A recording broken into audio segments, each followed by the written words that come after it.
Big boss season 7 first റണ്ണറപ്പായ അനീഷിന് മികച്ച പിന്തുണയായിരുന്നു ലഭിച്ചത്. ഷോയിൽ വിജയിക്കേണ്ടത് അനീഷായിരുന്നു എന്നായിരുന്നു ആരാധകരെല്ലാം പറഞ്ഞത്. വോട്ടിങ്ങിലൂടെ അവസാന നിമിഷമായിരുന്നു കാര്യങ്ങൾ മാറി മറിഞ്ഞതും അനു വിജയിച്ചതും.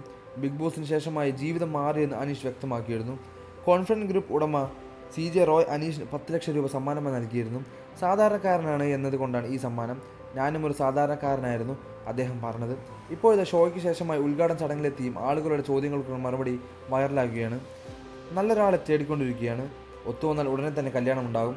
പെർഫെക്റ്റ് മാച്ചിങ്ങിനായി കാത്തിരിക്കുകയാണെന്നു വിവാഹത്തെക്കുറിച്ച് അനീഷ് പറഞ്ഞത്. സെറ്റായാൽ എല്ലാം നിങ്ങളെ അറിയിക്കുന്നതായിരിക്കും. ഞാനും അനിയനും തമ്മിൽ 7 വയസ്സ് വ്യത്യാസമുണ്ട്. പക്ഷേ എൻ്റെ എല്ലാ കാര്യത്തിനും അവനുണ്ടായിരുന്നു. അവൻ്റേത് ഞാനും. ചേട്ടൻ അനിയൻ എന്നതിലുപരി നല്ല സുഹൃത്തുക്കളാണ് ഞങ്ങൾ. വാക്കുകൾ കൊണ്ട് പറയാൻ പറ്റില്ല.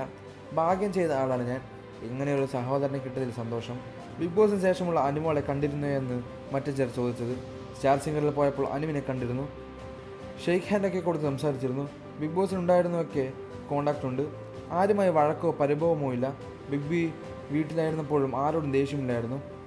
കുറേ പേരൊക്കെ വിളിച്ചിരുന്നു. മറ്റുള്ളവർ ഇനി വിളിക്കുമായിരിക്കുമെന്ന് കരുതുന്നു എന്നുമായിരുന്നു അനീഷിൻ്റെ റിപ്ലൈ. ബിഗ് ബോസിന് ശേഷമായി കുറേ ഉദ്ഘാടനത്തിലൊക്കെ വിളിച്ചിരുന്നു. ഷോയിലെ കാര്യങ്ങളെക്കുറിച്ചും സഹ മത്സരാർത്ഥികളെക്കുറിച്ചുമൊക്കെ എല്ലാവരും ചോദിക്കുന്നുണ്ട്. അവിടെ നിന്നും കിട്ടിയ സൗഹൃദങ്ങൾ അതുപോലെ ജീവിതത്തിലേക്ക് കൂടെ കൂട്ടിയിട്ടുണ്ട്. എന്നാൽ അവരെക്കുറിച്ച് അങ്ങനെ പറയാനൊന്നും താല്പര്യമില്ല. ബർത്ത്ഡേക്ക് വിഷ് ചെയ്തതും അവർ വീട്ടിലേക്ക് വരുന്നതുമെല്ലാം പുറം ലോകം വിളിച്ച് കളിക്കുന്നതിൽ താല്പര്യമില്ല. അത് പേഴ്സണലായി തന്നെ ഇരിക്കട്ടെ എന്നായിരുന്നു അനീഷിൻ്റെ പ്രതികരണം. കൂടുതൽ വാർത്തകളും വിശേഷങ്ങളും അറിയാൻ ഈ വീഡിയോ ലൈക്ക് ചെയ്ത് ചാനൽ സബ്സ്ക്രൈബ് ചെയ്ത് സപ്പോർട്ട് ചെയ്യുക.